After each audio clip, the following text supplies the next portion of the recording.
ಚಂದಗಾಲು ಗ್ರಾಮದ ಪರಿಶಿಷ್ಟ ಸಮಾಜದ ಕುಟುಂಬದವರು ವಿಷ ಸೇವಿಸಿ ಸಾವನ್ನಪ್ಪಿದ ಘಟನೆಯ ಸಂಬಂಧ ಶಾಸಕ ರವಿಶಂಕರ್ ಮಾಜಿ ಶಾಸಕರ ಮೇಲೆ ಮಾಡಿರುವ ಆರೋಪಕ್ಕೆ ಪತ್ರಿಕಾಗೋಷ್ಠಿಯಲ್ಲಿ ಜೆಡಿಎಸ್ ಮುಖಂಡರು ತಿರುಗೇಟು ನೀಡಿದರು. ಮಾಜಿ ಶಾಸಕರು ಕುಟುಂಬದ ಪರ ಧ್ವನಿ ಎತ್ತಲಿಲ್ಲ ಎಂದರೆ ಹಾಲಿ ಶಾಸಕರು ಪ್ರಕರಣವನ್ನು ಮುಚ್ಚುವ ಸಂಚು ಮಾಡುತ್ತಿದ್ದರು ಎಂದು ಆರಂಭಿಸಿದರು. ಸರ್ಕಾರದಿಂದ ಪರಿಹಾರ ತಂದಿದ್ದು ನಾನು, ಪರಿಹಾರ ಚೆಕ್ ವಿತರಣೆ ಮಾಡಿದ್ದು ಮಾಜಿ ಶಾಸಕರು ಎಂದು ಆರೋಪಿಸಿದ್ದಾರೆ. ಆದರೆ ಹಾಲಿ ಶಾಸಕ ಡಿ ರವಿಶಂಕರ್ ಅವರ ಆಡಳಿತ ದೌರ್ಬಲ್ಯ ಅವರಿಂದಲೇ ಜನರಿಗೆ ತಿಳಿಯುತ್ತಿದೆ. 2 ಲಕ್ಷ ಕೊಟ್ಟು ಪಂಚಾಯಿತಿ ಮಾಡಿ ಪ್ರಕರಣ ಮುಚ್ಚಲು ಪ್ರಯತ್ನಿಸಿದ್ದು ಎಲ್ಲರಿಗೂ ಗೊತ್ತಿದೆ. ನೊಂದ ಕುಟುಂಬದ ಪರ ಸಾರಾ ಮಹೇಶ್ ಧ್ವನಿ ಎತ್ತಿದ್ದು ಜೆಡಿಎಸ್ ಪ್ರಧಾನ ಕಾರ್ಯದರ್ಶಿ ರುದ್ರೇಶ್ ಪೊಲೀಸ್ ಠಾಣೆ ಮುಂದೆ ಪ್ರತಿಭಟನೆ ನಡೆಸಿದ ಮೇಲೆ ಆರೋಪಿಯನ್ನ ಬಂಧಿಸಿದ್ದು ಮತ್ತು ಕುಟುಂಬಕ್ಕೆ ಪರಿಹಾರ ಸಿಕ್ಕಿದ್ದು. ನಿಮ್ಮ ಅವಧಿಯಲ್ಲಿ ಸಾಕಷ್ಟು ಗಲಾಟೆ ಘಟನೆಗಳು ನಡೆದಿದೆ ಎಂದು ಸಾರಾ ಮಹೇಶ್ ರವರ ವಿರುದ್ಧ ಆರೋಪ ಮಾಡಿದ್ದೀರಿ. ಸಾಲಿಗ್ರಾಮ, ಹೆಬ್ಬಾಳು ಸೇರಿದಂತೆ ಇನ್ನಿತರ ಗ್ರಾಮಗಳಲ್ಲಿ ನಡೆದ ಘಟನೆಗೆ ಸಾರಾ ಮಹೇಶ್ ಕಾರಣವಲ್ಲ, ಅಲ್ಲಿಯ ಮುಖಂಡರ ವೈಯಕ್ತಿಕ ಕಾರಣ.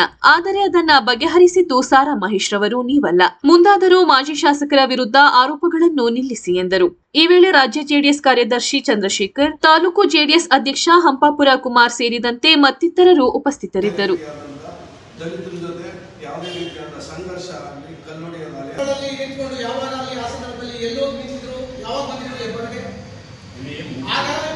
ವಿಶ್ವನಾಥ್ ಅವರು ಮತ್ತೆ ಸಾರಾ ಮಹೇಶ್ ಅವರೇ ಅದಕ್ಕೆ ಪ್ರಮುಖ ಜವಾಬ್ದಾರಿ ತಗೊಂಡು ತಾಲೂಕು ಆಫೀಸ್ನಲ್ಲಿ 2 ಸಮಾಜದವರು ಮತ್ತು ಇಡೀ ತಾಲೂಕಿನಲ್ಲಿ ಶಾಂತಿ ಸಭೆ ಕರೆದು ಅಲ್ಲಿ ಸಂಧಾನ ಮಾಡಿ ಈ ಅಹಿತಕರ ಘಟನೆ ನಡೀಬಾರ್ದು, ಯಾವುದೋ ಒಬ್ಬ ದುರುದ್ದೇಶಪೂರಿತವಾಗಿ ಯಾರೋ ಒಬ್ಬ ಆಕಸ್ಮಿಕವಾಗಿ ನಡೆದಂಥ ಘಟನೆ ಈ ತಾಲೂಕಿನಲ್ಲಿ ಆ ನಂತರದಲ್ಲಿ ತಾಲೂಕು ಶಾಂತಿ ಸುವ್ಯವಸ್ಥೆಗೆ ಹೋಗುವಂತ ಯಾವುದೋ ಅದಕ್ಕೆ ರವಿಶಂಕರ್ ಹೊಣೆಗಾರ ಎಲ್ಲೋ ಇರ್ತಾರೆ, ಯಾರೋ ಗಲಾಟೆ ಮಾಡ್ಕೊಂಡಿರ್ತಾರೆ.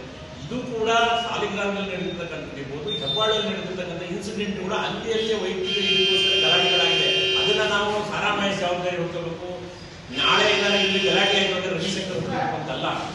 ಇಲ್ಲಿ ಪರ್ಪಸ್ಫುಲಿ ಸಾವಾಗಿರೋದು ಯಾವಾಗ, ನೀವು ಯಾವಾಗ ರಕ್ಷಣೆ ಕೊಡ್ಲಿಲ್ಲ, ಅವ್ರಿಗೆ ಕಂಪ್ಲೇಂಟ್ ತಗೊಂಡು ಅವಾಗ ನೀವು ರಕ್ಷಣೆ ಕೊಡದೇ ಇರೋದು ರಕ್ಷಣೆ ಇಲ್ಲ ಅಂತ ಹೇಳಿ ಅವರು ಸಾವಾಗಿದೆ. ರಕ್ಷಣೆ ಕೊಟ್ಟಿದ್ರೆ ಸಾವಾಗ್ತಾ ಇರಲಿಲ್ಲ. ಅದಕ್ಕೂ ಇದು ಕ್ಯಾರಿ ಮಾಡೋದು ಬೇಡ. ಗಲಾಟೆ ಸಾವಿರಾರು ಗಲಾಟೆಗಳು ಆಗ್ತವೆ, ನೀವು 5 ವರ್ಷ ಇರ್ತೀವಿ, ಗಲಾಟೆಗಳು ನಡೀತವೆ, ಅದಕ್ಕೆ ನೀವು ಒಳಗಡೆ ಹಾಕ್ತೀರಾ? ಅದಕ್ಕೂ ಇದಕ್ಕೂ ಟ್ಯಾಲಿ ಮಾಡೋ ಅಂತ ಅವಶ್ಯಕತೆ ಇಲ್ಲ. ಇದು ಪರ್ಪಸ್ಫುಲ್ ಆಗಿ ನಡೆದಿರ್ತಕ್ಕಂಥದ್ದು. ನಮ್ಮ ಶಾಸಕರಾಗಿ ಆ ಮಾತನ್ನು ಹೇಳ್ಬೋದು. ಯಾಕೆಂತ ಹೇಳಿದ್ರೆ 15 ವರ್ಷಗಳ ಕಾಲ ತಾಲೂಕಿನಲ್ಲಿ ಆಡಳಿತವನ್ನು ನಡೆಸಿರ್ತಕ್ಕಂಥವ್ರು ಸಾರಾ ಮಹೇಶ್ ಅವರು ಕೂಡ ಜವಾಬ್ದಾರಿ ಇದೆ.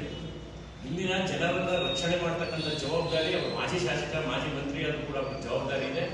ಹಾಗಾಗಿ ಅವರು ಜವಾಬ್ದಾರಿಯಿಂದ ಕೆಲಸ ಮಾಡಿದರೆ ಹೊರತು